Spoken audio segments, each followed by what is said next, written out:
Hi, it's Jeff Arnold again. It is Friday, September 12th, 2025, bright and early in the morning as I'm getting ready to head to the airport. I'm going to be speaking at the HR retreat in Baltimore to a bunch of HR professionals there, talking about some of the biases and some of the misconceptions about AI in the workplace.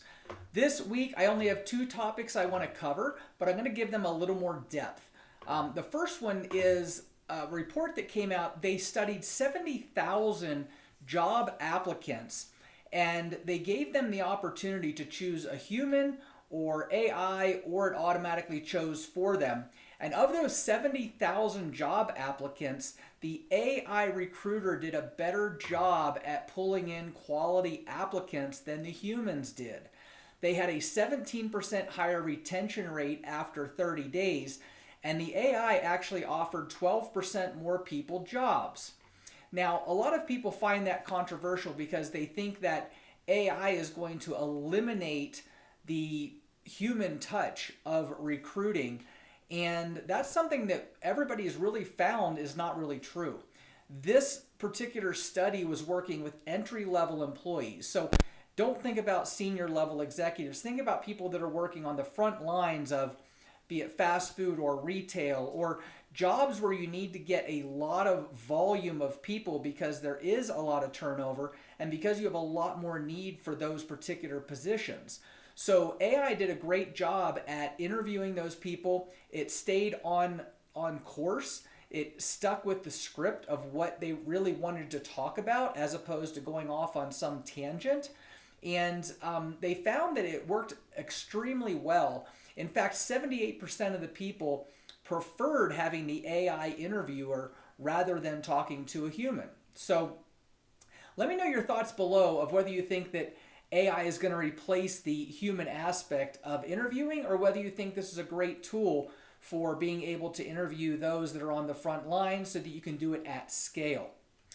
The other thing I wanted to go into is another topic that I really get on with when I'm talking to people. We really get involved in this conversation is the fact that everybody wants to deploy AI today. And a lot of people are just kind of doing it, I hate to use the term, but like willy-nilly, right? They're just going out and starting to use AI. I talked about it last week where a lot of the people that are employed are using AI without their boss's knowledge. I think it was 55% of the people are doing that. But what's happening is people are saying, oh, we need to deploy AI, and they just kind of throw it at people. They don't really put a plan in place. And so what happens is they have this muddying of their concept of what they're really trying to accomplish. So they don't have a clear guideline of what they want to do with AI, and they just start throwing it out there. And just like any tool, if it's used incorrectly, it can cause harm.